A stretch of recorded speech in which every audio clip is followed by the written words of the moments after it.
Bonjour tout le monde, bienvenue à notre rendez-vous mensuel pour ce nouveau webinaire de l'innovation intitulé 10 sources d'inspiration pour vos futures innovations qui sera animé par Sandrine. Je m'appelle Charlotte Duval, je suis chargée d'accompagnement des entreprises à Laval Mayenne Technopole. Notre mission, c'est d'accompagner les projets d'innovation sur le territoire de la Mayenne, que ce soit des projets de création d'entreprise ou des projets au sein des entreprises existantes. Quelques petites infos logistiques pour le bon déroulement de ce webinaire. Je vous invite à couper vos micros. Si vous avez des questions, n'hésitez pas à les écrire directement dans le chat. Je les ferai remonter à Sandrine pendant le webinaire ou en fin de webinaire. Par ailleurs, le webinaire est enregistré pour qu'on puisse ensuite le diffuser en replay. Si vous ne souhaitez pas apparaître dans ce replay, merci de couper votre caméra, parce que du coup, si vous laissez la caméra, on ne sera pas en mesure de masquer votre image pour le replay. Donc voilà. Sans plus attendre, je vais laisser la parole à Sandrine. Je vous souhaite un très bon webinaire. Eh bien, merci Charlotte. Bonjour à toutes et tous. Merci de nous retrouver aujourd'hui pour ce rendez-vous. Donc, je suis Sandrine Hélène-Trouillard et donc, comme Charlotte, je travaille à Laval Mayenne Technopole à l'accompagnement des entreprises du territoire. Alors, ce début d'année, en fait, on souhaitait vous proposer un webinaire sur différentes sources d'inspiration pour innover. Parce qu'on a rencontré plusieurs entreprises qui nous ont dit oui, on aimerait bien voilà, se redonner un petit peu d'énergie en début d'année, d'avoir des idées nouvelles pour un petit peu peut-être repenser son entreprise ou repenser son offre ou son organisation. Donc, c'est pour ça qu'on vous propose donc, cette thématique que je vais illustrer en essayant de prendre un maximum d'exemples d'entreprises mayennaises de différentes tailles ou de différents secteurs d'activité pour que vous puissiez un petit peu voilà, vous projeter dans ces différents exemples locaux. Et donc, quand on parle de futurs projets d'innovation, alors l'idée aussi qu'on va illustrer aujourd'hui, ce qu'on tient toujours à porter haut et fort à la Technopole, c'est de dire que l'innovation, elle est à tous les niveaux, elle n'est pas que technologique ou liée à des brevets. Donc voilà, c'est à la portée de tous. Et donc, quand on dit des projets d'innovation, ça peut être tout type de projet, de nouveaux services, de réorganisation en interne. Voilà, tout est bon finalement pour faire évoluer votre structure. Peut-être juste avant de démarrer, on va peut-être s'échauffer une petite question dans le chat. J'aimerais bien, si vous pouvez ou si vous le souhaitez, me dire un petit peu quelle est votre activité au niveau de votre entreprise et est-ce que vous êtes plutôt une activité orientée B2B ou B2C. Ça me permettra peut-être aussi de rebondir durant ce webinaire avec divers exemples. Alors, je vous laisse marquer dans le B2B dans le Figital pour Cédric.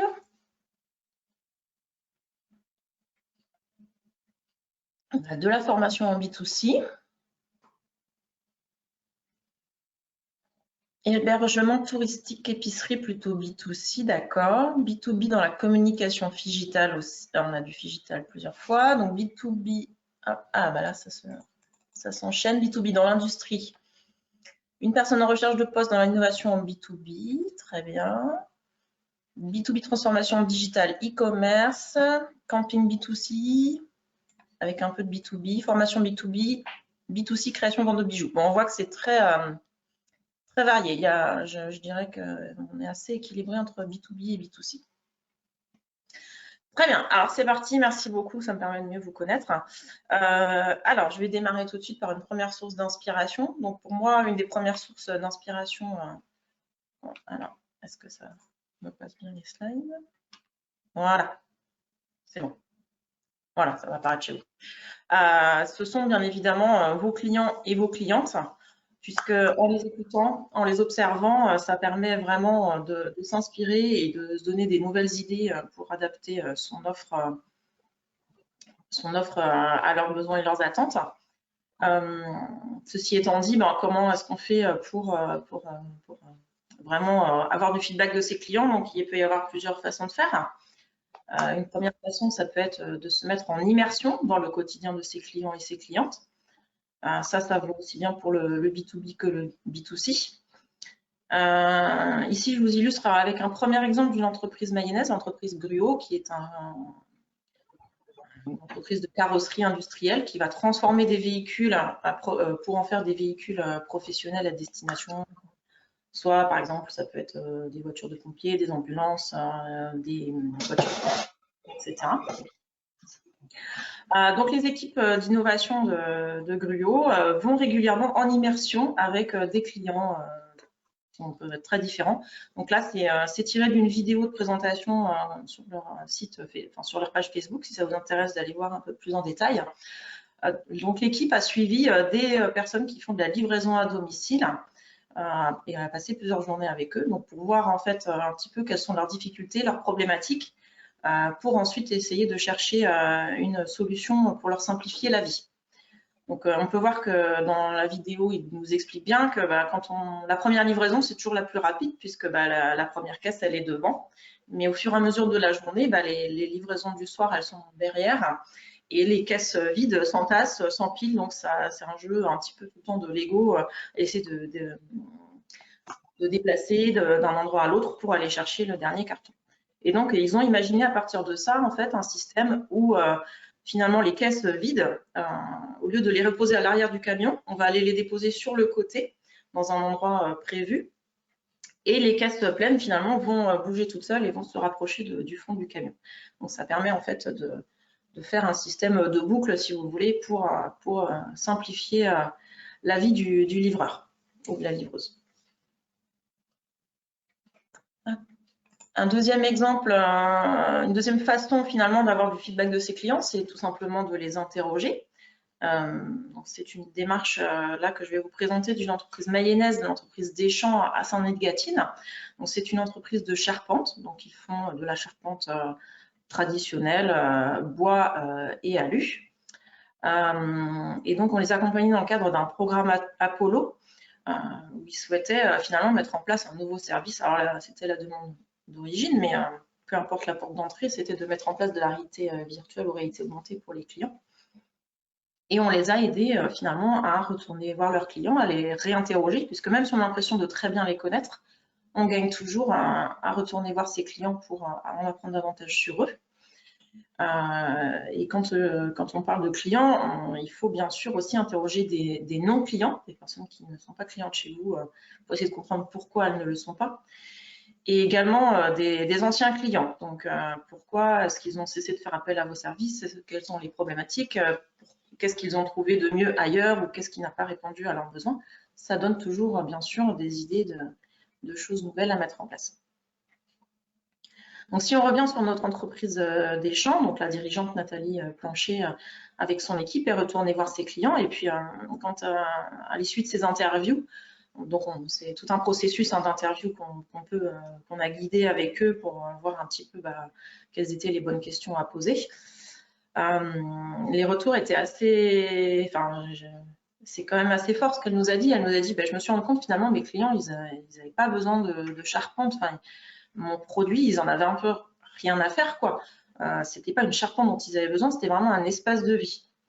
Et donc, de fil en aiguille, suite à cet accompagnement, est venue une idée de produit nouveau. Donc, l'entreprise a créé la gamme Aisance, qui sont des solutions modulaires pour les entreprises, que ce soit une entreprise de production ou même un commerce, pour s'agrandir de façon plus rapide. Ce qui est un doublement intéressant pour l'entreprise Deschamps, c'est que du coup, ça permet en fait aux personnes de l'atelier de développer, parce qu'en fait, le problématique de leur activité, c'est que ça peut être très cyclique, par moment des grosses charges de travail, par moment beaucoup moins. Et donc là, pendant les périodes moins chargées de travail, les compagnons peuvent fabriquer les modules en attendant qu'ils soient commandés. Et donc, c'est un nouveau produit pour eux et donc vraiment un produit propre, c'est une première pour cette entreprise. Donc là, que ce soit pour l'immersion ou pour les interviews, on voit que ça relève en fait de ce qu'on appelle aussi l'approche centrée usager finalement, qui permet de mettre le client ou l'utilisateur au cœur de notre démarche. Un autre exemple qui est plutôt là dans le B2B, donc l'entreprise Seb, alors qui a un site de production en Mayenne, mais pour le coup, le lab Seb, il n'est pas en Mayenne. C'est un espace en fait de co-création avec les clients. Ce qui va se passer, c'est que l'équipe de Seb va définir une problématique et va convier des clients, des clientes, des experts externes, et puis également un petit peu des personnes, et bien sûr des personnes de l'entreprise, un peu tous les services, marketing, commercial, production, etc. Et ils vont faire de l'idéation avec leurs clients et jusqu'à faire des maquettes pour tester sur place les nouveaux produits ou services. Donc, ça permet de fluidifier la création et de détecter plus rapidement le potentiel d'un produit. Sur la co-création, hein, donc un autre exemple plutôt en B2B, là c'est l'entreprise Tenaxia, qui est une entreprise à changer, je vais dire à Laval, mais c'est vraiment tout voisin, qui a été accompagnée par Laval Marine Technopole au moment de sa création. Et depuis, ils vivent leur vie. Voilà, c'est une entreprise d'édition logicielle qui va permettre aux entreprises et surtout aux responsables RSE, responsabilité sociale et environnementale, ou HSE, hygiène et avec la notion d'hygiène en plus, à gérer tout ce qui va être la réglementation en lien avec ces éléments-là. Et ce qu'ils font tous les ans, c'est qu'ils organisent une journée Club Tenaxia où ils vont inviter leurs clients les plus fidèles pour échanger. Donc, il y a plusieurs objectifs à cette journée. Là, vous pourrez aller voir sur leur site internet si vous souhaitez vous renseigner un petit peu plus. Donc, c'est ce qu'ils proposent. Déjà, ils vont présenter un peu les nouveautés de leur logiciel et puis ils vont animer des groupes de parole entre les clients pour essayer de les faire discuter sur leurs difficultés, leurs problématiques, les choses qu'ils auraient pu mettre en place en interne, ou des choses comme ça qui vont finalement leur permettre de s'inspirer pour des nouveautés. Et ce sont des journées en fait qui deviennent incontournables et qui sont vraiment très appréciées des clients de Tenaxia. Il y a un côté club privilégié que les clients apprécient beaucoup.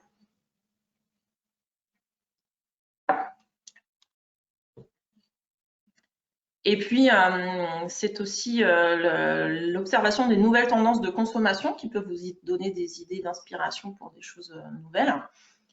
Donc, ce qu'on voit beaucoup aujourd'hui, c'est tout ce qui est tout ce qui est un peu écologie, retour aux productions locales, made in France, mais aussi les achats responsables avec la recherche de quête de sens aussi beaucoup pour les jeunes générations, mais pas que. L'ultra-personnalisation, on veut un produit unique et on veut aussi le recevoir rapidement. Et puis également tout ce qui va être réseaux sociaux, les nouveaux réseaux sociaux qui émergent, qui vont en remplacer d'autres, etc. Tout ça, ça peut permettre, en observant, de développer de nouveaux services additionnels ou de nouveaux produits.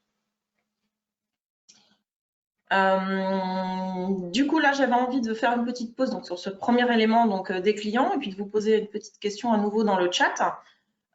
Donc, avant de passer aux 9 autres sources d'inspiration, est-ce que vous pensez à d'autres façons de s'inspirer de vos clients? Alors, peut-être des choses que vous mettez déjà en place ou que vous avez vues mises en place ailleurs qui pourraient inspirer nos autres participants.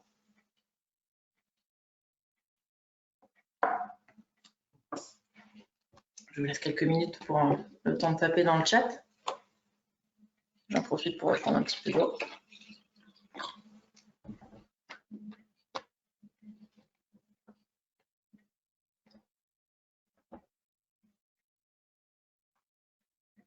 Bon, ça n'a pas l'air d'être, vous n'avez pas l'air d'avoir d'inspiration de nouvelles choses à proposer. Éventuellement aussi, ce que j'ai pas dit, mais qui reviendra après, ça peut être au niveau des commerciaux de l'entreprise, de favoriser finalement les remontées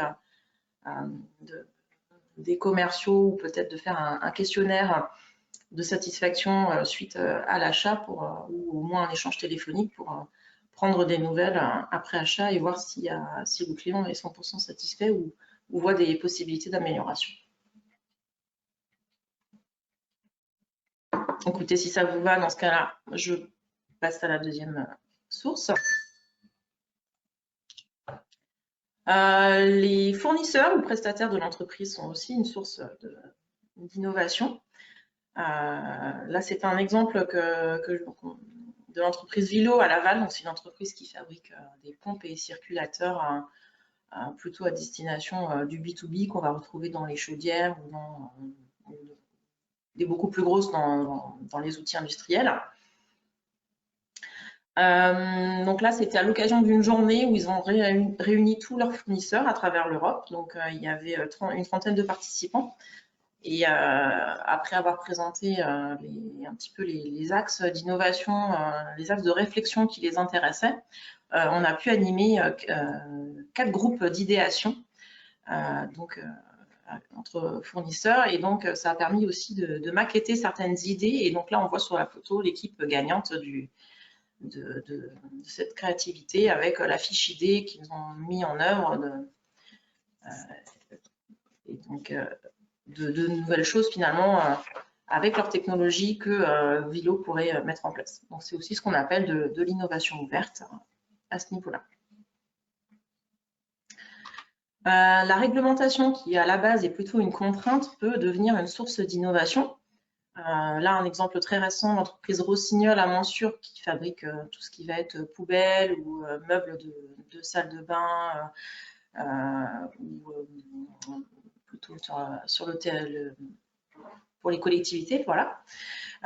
Suite à la problématique du Covid, ils ont créé assez vite des distributeurs de gel hydroalcoolique qu'ils ont pu mettre en vente auprès de leurs clients. Et après, bah, ça, des exemples, je pense qu'on en a tous vu aussi, de commerces ou de restaurants qui sont passés au click and collect sur Internet lorsqu'ils n'ont plus été en mesure de recevoir du public. Les nouvelles technologies, bien sûr, sont des sources d'inspiration. Donc, en Mayenne, on parle beaucoup de réalité virtuelle, réalité augmentée. Mais on pourrait citer aussi l'impression 3D, donc dans l'exemple que je vous ai mis, ou bien les objets connectés ou les technologies de l'industrie 4.0. Toutes les étapes en fait, de cycle de vie de votre produit, de votre service, que ce soit la conception, la production, la vente, le service après-vente ou même la fin de vie, ce sont des technologies qui peuvent vous apporter des sources d'inspiration. Bien sûr, si on veut s'inspirer, il faut maintenir une veille. Alors la veille, elle peut être très diverse. Ça peut être, quand on pourra y retourner, les salons professionnels de votre secteur. Ça peut être bien sûr les newsletters de vos concurrents ou bien d'experts de votre domaine ou bien d'autres d'experts techniques. Les autres secteurs d'activité aussi peuvent être vraiment intéressants. C'est ce qu'on appelle un petit peu aussi la fertilisation croisée. En exemple, j'ai rencontré récemment une imprimerie mayonnaise où le dirigeant me disait, voilà, moi je m'inspire du parcours de l'expérience client de l'entreprise Amazon. Aujourd'hui, quand on commande sur Amazon, on a plein d'informations quand on a passé la commande, comme quoi la commande est bien passée, quand le colis part, quand est-ce qu'il va arriver. Enfin, on est vraiment tenu au courant tout au long du processus. Et il dit, voilà, moi je pense que ça va devenir un standard dans nos entreprises et c'est vraiment ce que je veux mettre en place aussi dans mon imprimerie. J'aimerais vraiment que les clients, quand la commande est passée, puissent savoir que ça passe en production, que ça va passer en finition, que c'est en cours d'expédition, etc. Donc, regardez ce qui se fait dans un autre secteur d'activité pour le transcrire dans son propre domaine peut vraiment donner des idées nouvelles. Également, on peut s'inspirer de la nature, donc c'est ce qu'on appelle le biomimétisme. Donc, je vous ai pas mis l'exemple, mais on a tous un peu en tête l'invention du scratch. Donc, le scratch, la bande velcro, c'est venu de l'observation des graines en fait qui se prennent dans les chaussettes ou dans les pantalons et qui sont difficiles à détacher. Une fois qu'on a copié ça, on obtient le scratch. Donc, tout ce qui va être aussi dans le domaine, pourquoi pas, donc on a les maillots de bain professionnels où ça a été copié sur la peau des requins, enfin ce genre de choses. Il y a plein de sources d'inspiration à ce niveau-là.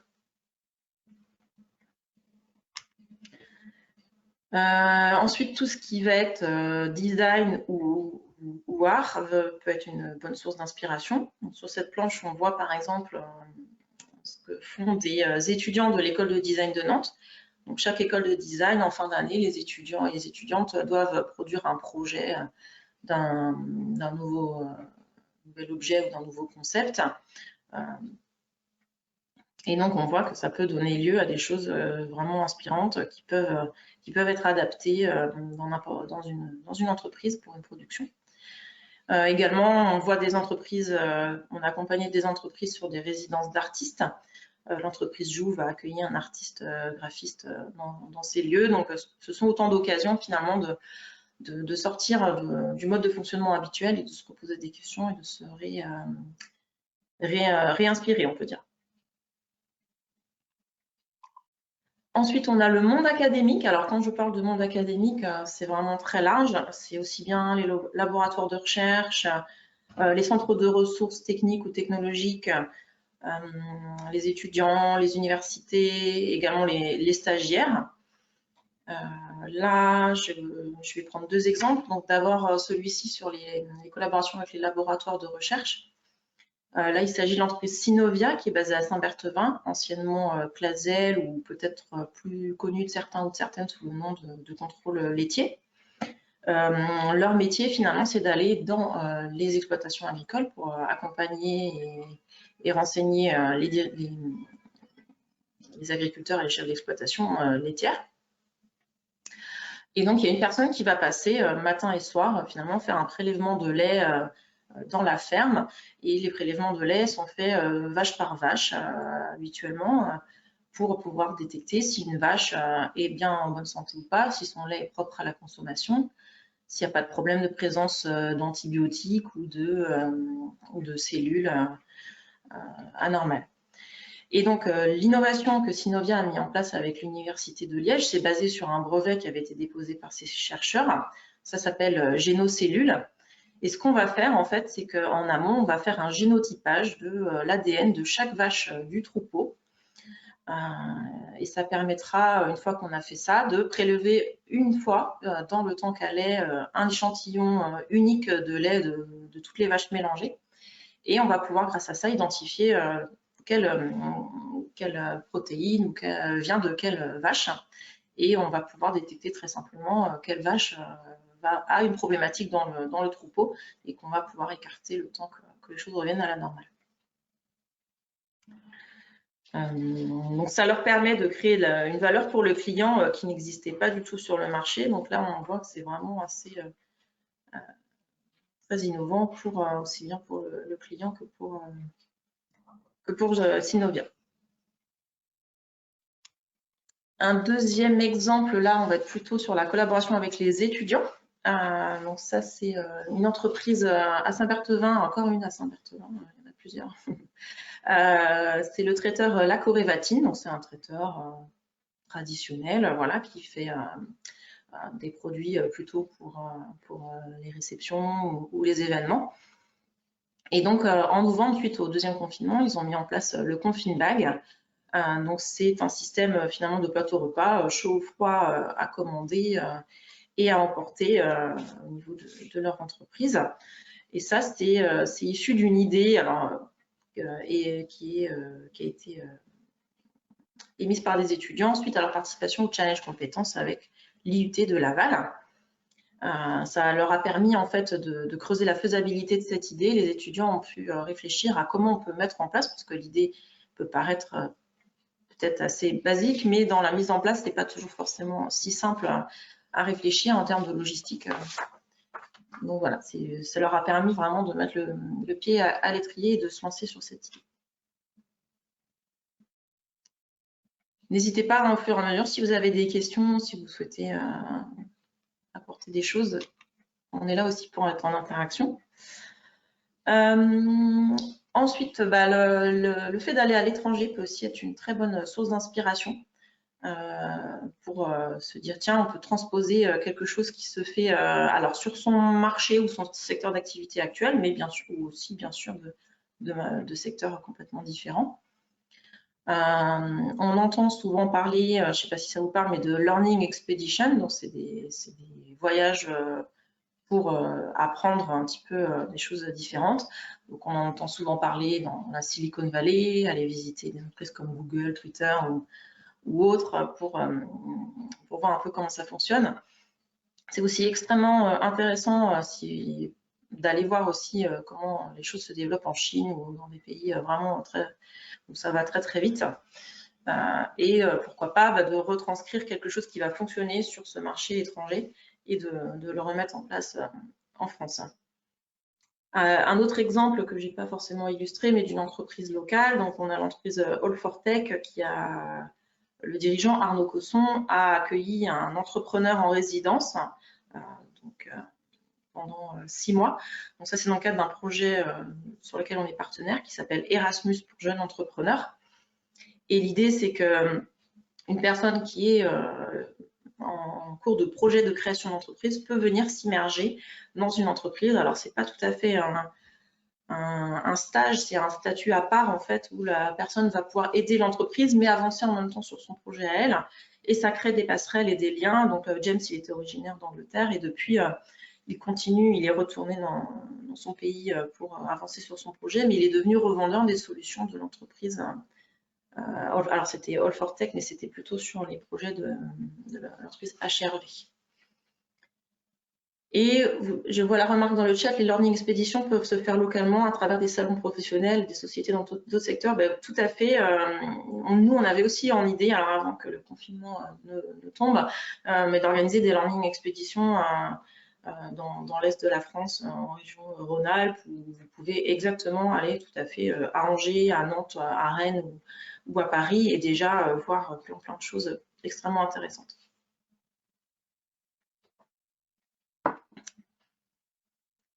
Pour continuer, donc les salariés sont également une source d'idées, de projets qui peuvent être très intéressantes. Alors il faut, par contre, c'est quelque chose qui s'organise. La remontée d'informations du terrain ou des salariés, plus l'entreprise est grosse et plus ça nécessite qu'on structure un petit peu ça. Il y a plusieurs exemples que je pourrais vous citer. Donc, Vilo, dont on a parlé tout à l'heure, qui fait les pompes, eux organisent 2 fois par an des challenges. Donc, les salariés, chaque salarié de l'entreprise a dans ses objectifs de proposer des améliorations à tous les niveaux de l'entreprise. Parmi toutes ces idées qui sont soumises, il y en a une dizaine qui sont mises en avant avec des posters qui sont affichés dans le site de production. Alors là, quand je parle de ça, c'est le Vilo Laval, hein, c'est pas au niveau du groupe international, c'est au niveau de Laval. Alors peut-être qu'ils le font sur d'autres sites, mais en tout cas, là, moi ce que j'ai vu, c'était au niveau lavallois. Et puis après, ils récompensent les salariés avec les meilleures idées et également en tirant au sort certaines idées avec des chèques ou des bons cadeaux. Et les idées sont extrêmement variées, donc c'est des choses qui peuvent aller de récupérer ce carton qui a la bonne taille, qu'on allait jeter pour mettre tel produit pour lequel d'habitude on achète des cartons. Et donc ça peut générer une économie de 1 500 € par an, par exemple. Donc voilà, l'idée c'est aussi d'évaluer qu'est-ce que ça va apporter à l'entreprise. Dans les exemples qu'on a vus aussi, comment mettre en place des choses assez simples pour réduire le bruit sur une machine, ou alors ça peut être des choses complètement variées ou des nouveaux produits ou des nouveaux services. C'est vraiment extrêmement large, mais ça s'organise pour que ça remonte auprès de tout le monde. Les équipes de CEVA à Laval, eux, c'est un petit peu différent. Enfin, ils ont mis en place le CEVA Campus qui permet de rassembler sur un même site l'ensemble des expertises humaines de l'entreprise. Donc, ça va de la conception à la production, le marketing. En fait, tout le monde est sur le même espace de production. Ça permet d'échanger sur les innovations et puis d'avancer plus vite dans la réalisation des projets d'innovation. On a également l'entreprise Jouve qui a mis en place l'Intrapreneur Studio. Donc, c'est une façon d'accompagner les projets en interne d'entrepreneurs et de développer certaines idées pour les clients. Je vois que le temps, on est à pratiquement la moitié, on est à plus de la moitié. Donc, la dernière source que je voulais mettre en avant, c'était les rencontres, l'imprévu. les opportunités qu'on peut rencontrer en étant ouvert au niveau de c'est ce qu'on appelle aussi la sérendipité. Plus on est curieux, ouvert, et quand on a mis en place un petit peu tout ce qu'on a parlé auparavant, les visites de salon, la veille, les échanges avec différents parties prenantes, etc., ben, vous allez avoir des idées qui vont spontanément émerger à vous, et vous allez rencontrer des personnes pour lesquelles vous n'auriez pas forcément cherché à rentrer en contact avec elles, mais en écoutant et en échangeant, vous pouvez permettre de rebondir et développer des nouvelles choses. Donc, je vois que j'étais un peu rapide sur l'horaire parce qu'il est 11h35, mais ça va nous laisser du temps pour les questions-réponses. En conclusion, moi, ce que je voulais vous dire, c'est que j'espère vous avoir donné aujourd'hui l'envie de tester des nouvelles choses, d'explorer une ou plusieurs sources d'inspiration pour les mettre en place et vous les approprier pour votre entreprise. Donc, je ne sais pas s'il y avait des questions dans le chat. Alors, on a une première question de Daniel qui demande est-ce que tu penses que les inspirations doivent être organisées de manière régulière, ou c'est plutôt selon le projet ou le problème à résoudre qu'il faut chercher à s'inspirer? Je pense que ça peut se faire moi je ferais plutôt les deux en parallèle. D'une façon régulière, je pense qu'il faut pratiquer une veille et essayer de voir un petit peu ce qui va se passer, ou les nouvelles technologies. Enfin, il faut vraiment garder les radars très ouverts sur des choses qui vont arriver. Et puis sur une problématique ou sur un projet en particulier, on peut effectivement faire un focus par rapport à une problématique. Par exemple, si on se dit, moi, je voudrais mieux utiliser les datas dans mon entreprise. Je sais que mon entreprise, il y a plein de données de clients de production que je ne sais pas comment valoriser ou utiliser. Bon, là, on peut commencer à creuser un petit peu en particulier ce point-là. Voire même si on a un problème à résoudre qui est extrêmement précis, vraiment identifié, on peut imaginer organiser, pourquoi pas, des séances de créativité avec des personnes internes, externes, des experts d'autres domaines, des salariés, des clients. Voilà, moi je dirais qu'il faut faire les deux en parallèle. Très bien. Alors, il y a Sandrine qui te remercie pour toutes ces idées inspirantes. Alors, on a une question de Alizé qui te demande si tu as d'autres exemples sur la partie fournisseurs et prestataires afin de les impliquer dans la recherche d'innovation. Donc là, c'est vrai qu'on parlait notamment de Vilo. Est-ce que tu en as d'autres qui te viennent J'avais noté aussi un exemple que je peux vous donner, c'est un accompagnement qu'on propose aussi, qu'on a fait avec plusieurs entreprises locales, qui s'appelle Mission Exploration, où là, on va être, alors pour aller dans le sens de ce que demandait tout à l'heure Daniel, sur une problématique particulière à résoudre, on peut faire un appel à manifestation d'intérêt sur une thématique très précise pour essayer d'identifier des startups qui peuvent apporter, alors quand je dis startup ou entreprises innovantes ou autres, qui peuvent apporter une brique particulière par rapport à un besoin qu'on peut avoir. C'est aussi le programme Résolution de la région Pays de la Loire, où par thématique, en fait, c'est des appels à problématiques auprès d'entreprises. Et après, derrière, une fois qu'on a la problématique, on va aller chercher les prestataires qui peuvent y répondre. Merci Sandrine.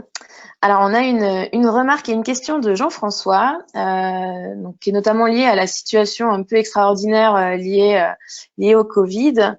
Donc, cette période qui oblige finalement toutes les entreprises à se réinventer. Donc là, il donne l'exemple, donc son entreprise qui gère des campings, qui finalement ne pouvait pas ouvrir sans les piscines. Donc, ça se pose la question de se réinventer. Comment proposer aux clients des expériences positives pour remplacer un peu le fait d'aller à la piscine.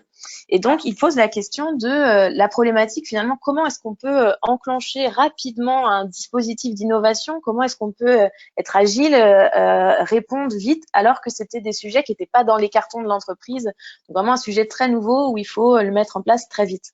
Est-ce que tu as quelques petits conseils ou petites infos à nous donner? Oui. Alors,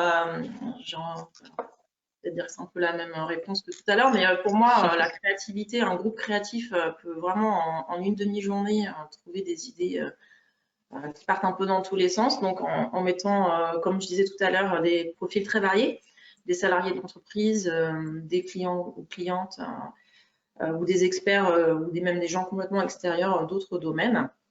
Pourquoi pas en mettant des universitaires, enfin voilà, on peut vraiment aller très loin. Et j'avais une autre idée, elle est partie. Comment clocher Oui, et puis du coup, la veille, je conseillerais aussi la veille, peut-être aller voir dans d'autres pays s'ils ont déjà mis en place d'autres structures un peu identiques ou dans des secteurs un petit peu proches. Est-ce qu'il y a déjà des choses mises en place? Et pourquoi pas aussi interroger des fournisseurs, voir s'ils n'ont pas des choses différentes à proposer. Après, si je me permets un petit ajout, il y a aussi finalement faire un peu du test and learn, enfin tester rapidement des premières choses, des premiers services ou des premiers produits finalement qui ne demandent pas beaucoup d'efforts en termes de moyens de mise en place.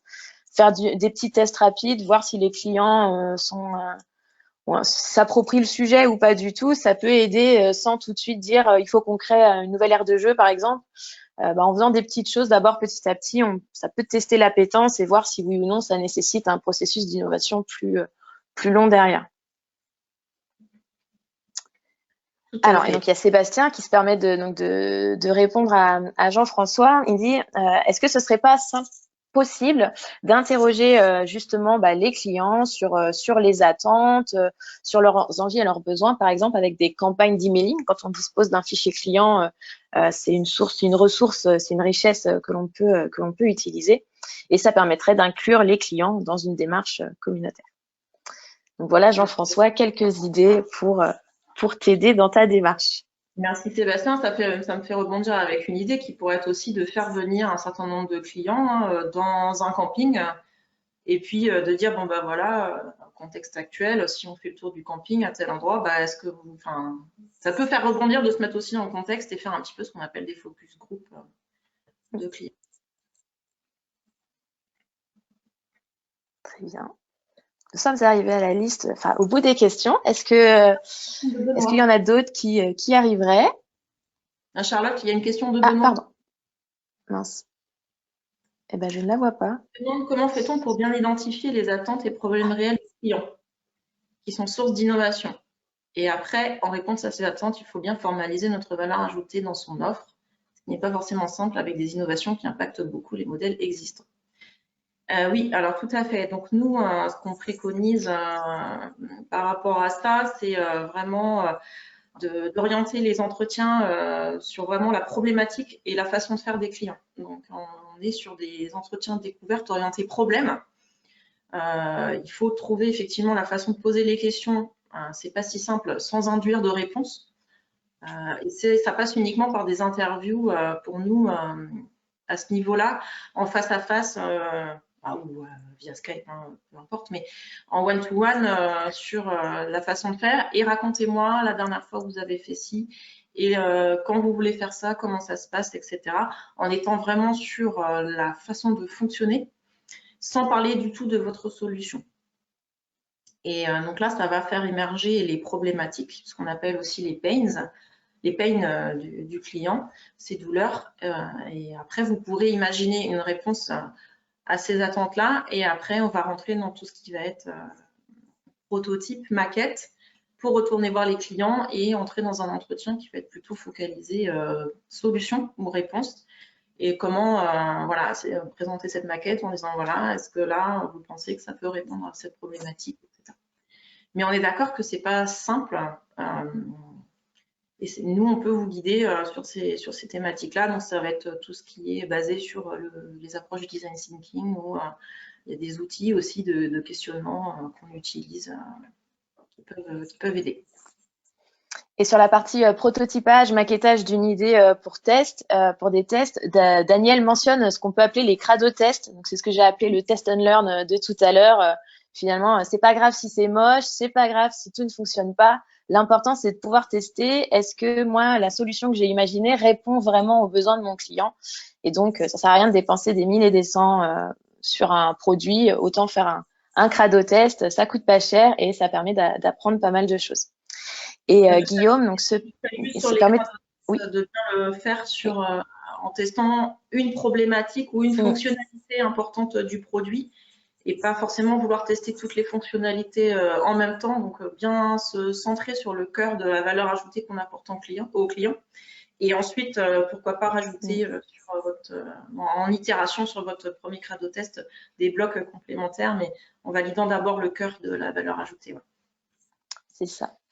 Et donc, il y a Guillaume qui nous fait un petit retour d'expérience. Donc, lui, il travaille beaucoup avec les retours clients pour permettre de cibler leurs peines, leurs problématiques, pour ensuite, après, les proposer de nouvelles cibles clientèle ou de nouveaux secteurs d'activité pour améliorer ça.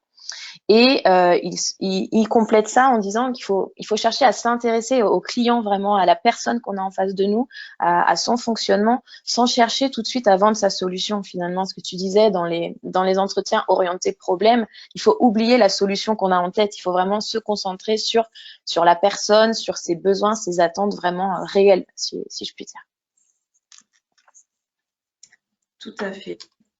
Merci pour ces échanges. Donc, on a Philippe qui nous demande s'il faudrait pas mieux modifier le format des enquêtes de satisfaction qui sont faites habituellement à destination des clients pour mieux les impliquer dans l'innovation. On demande souvent, voilà, est-ce que vous êtes satisfait? Oui, non, sans forcément demander ce qu'ils pourraient proposer. Est-ce que ça pourrait être une source d'inspiration à ton avis? Complètement, c'est vrai que, alors moi je me projette par rapport à cette remarque-là, quand on est un client B2C, je sais pas vous, mais chaque fois que je vais chez mon garagiste, après j'ai 100 000 questions sur mon mail en me harcelant pour que je réponde si je suis satisfaite. Et ça finit par être emmerdant, pour pas dire autre chose.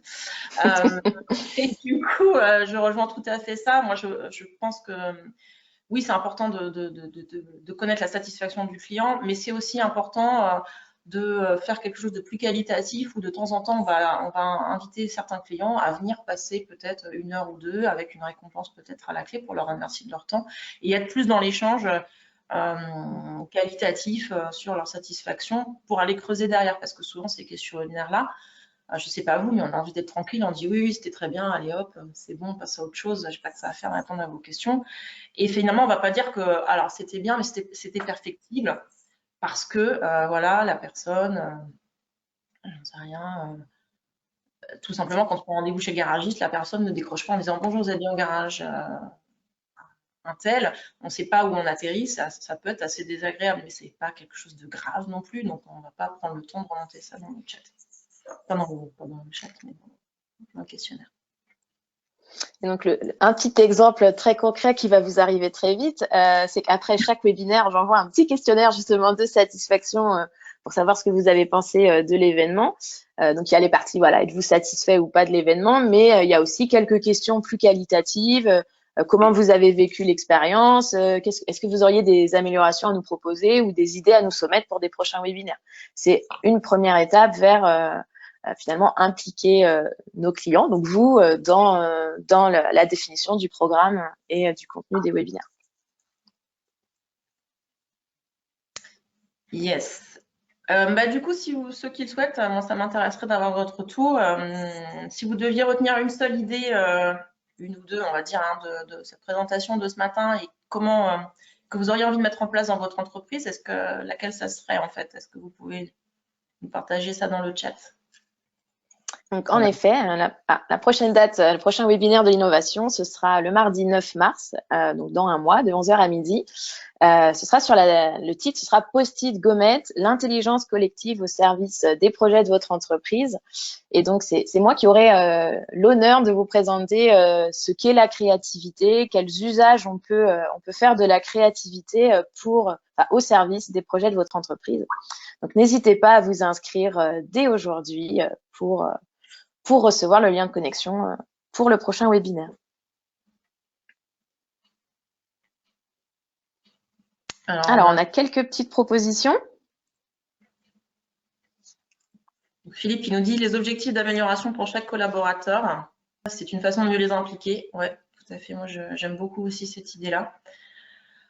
Tous, Daniel, oh, vous me faites super plaisir là. Je pense qu'il s'agit surtout de la volonté d'organiser l'innovation dans les entreprises en fonction des moyens. Exactement. C'est l'innovation, il faut qu'elle infuse dans l'entreprise et puis ça doit partir du dirigeant ou de la dirigeante.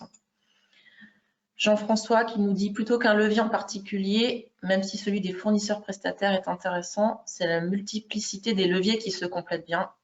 Exactement. Activer plusieurs leviers pour une démarche d'innovation globale et aussi que cela est possible. La preuve, par exemple, était parfait. Eh bien, écoutez, merci. Et Benoît qui nous dit s'inspirer des autres dans d'autres domaines, reproduire les parcours clients, par exemple, et les appliquer à sa propre situation. Merci aux organisateurs. Ben, écoutez, moi, j'ai envie de dire merci beaucoup à vous pour votre présence et votre attention. Comme Charlotte le précisait, le webinaire sera disponible en replay pour ceux qui le souhaitent. Et Charlotte vous partagera aussi les slides, donc vous aurez l'occasion de revenir dessus plus tard si vous êtes dans quelques mois en recherche d'une idée ou autre. Et puis, ben, n'hésitez pas, si vous souhaitez qu'on prenne un temps aussi en particulier pour en rediscuter. On est tout à fait à votre disposition pour ça. Très bien, merci beaucoup Sandrine. Merci à tout le monde pour votre présence. On est monté jusqu'à 37 ce matin, donc un beau succès pour ce webinaire. Je vais vous souhaiter à toutes et tous une très bonne journée et puis on se retrouve le 9 mars. Merci, bonne journée.